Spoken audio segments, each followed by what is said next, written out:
Hey everyone, and welcome to Comic Breakdown. If you haven't, be sure to like and subscribe to the page. And today, we're going to be jumping into Flash Forward, issue number 3. If you haven't, I'll leave a link so you can check out issues number 1 and 2. And without further ado, let's dive in. So diving into this issue, we pick up with Wally West arriving at Earth 43 in Gotham City. And as soon as he arrives, he sees a cruise ship in the sky and people are just falling out of the sky. And so Wally, unsure if this is why he's here, zooms around collecting everybody as they fall, one of them being Jim Gordon.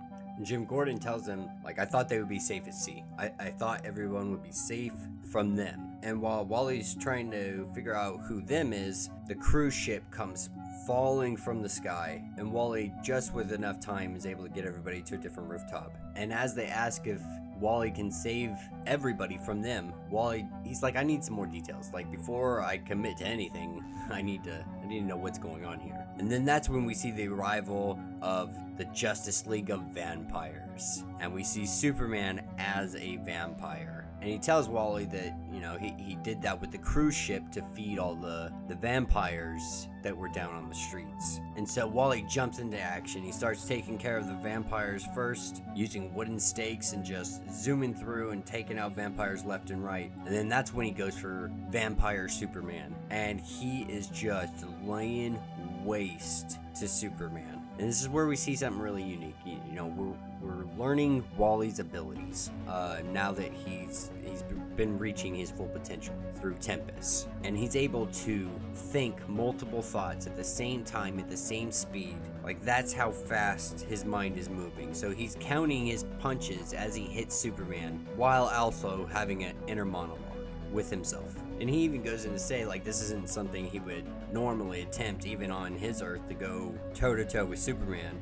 But this particular Superman has a weakness, and that is wooden stakes. He is a vampire, after all. And so he's able to at least subdue Superman. Maybe not kill him, but he is definitely subdued. And then, out of nowhere, Barry Allen comes and just knocks the crap out of Wally West. And not just any Barry Allen, but Vampire Barry Allen. And as these two battle up and down the streets, for moments Wally sees Barry's face as Roy Harper, and it throws him off to the point where Barry Allen's able to get the upper hand on him. But before it's that last second, we see arrows shot through Barry Allen. And as he goes to die, he says, Wally, thank you. He's just thanking Wally for freeing him from being a vampire, from killing innocent people.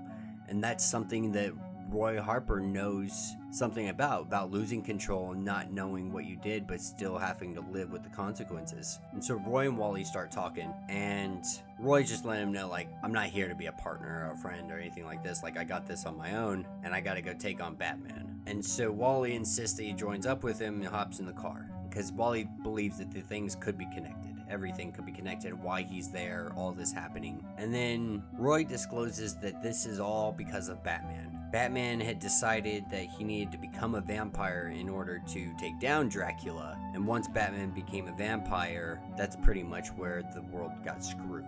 And so they climb the bluff to get into the Batcave, and Wally phases them through the wall. And as they enter, they see the Batcave filled with dark matter. And Wally, assuming that this is the Batman being the origin of the vampire and the dark energy, this is probably where it would appear first in this universe. And as Wally goes to blast it with his wand, Vampire Batman descends upon them.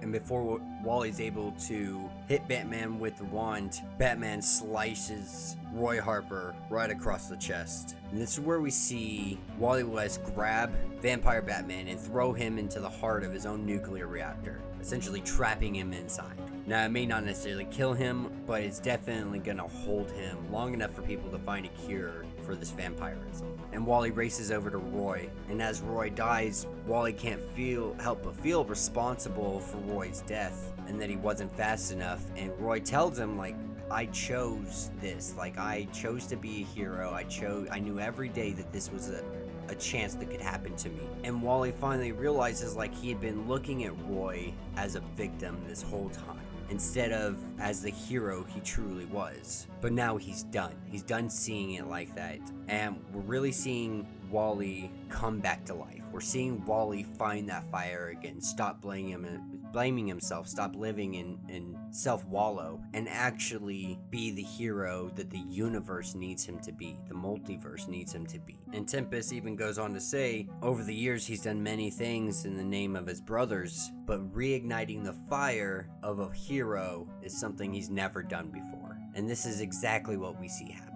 And that will be the end of this issue. So let me know what you guys think. I am absolutely loving Flash Forward. I love Wally West. I'm really excited to see him realize his full potential and just drive at it. So yeah, if you guys haven't yet, be sure to like and sub, and until the next video.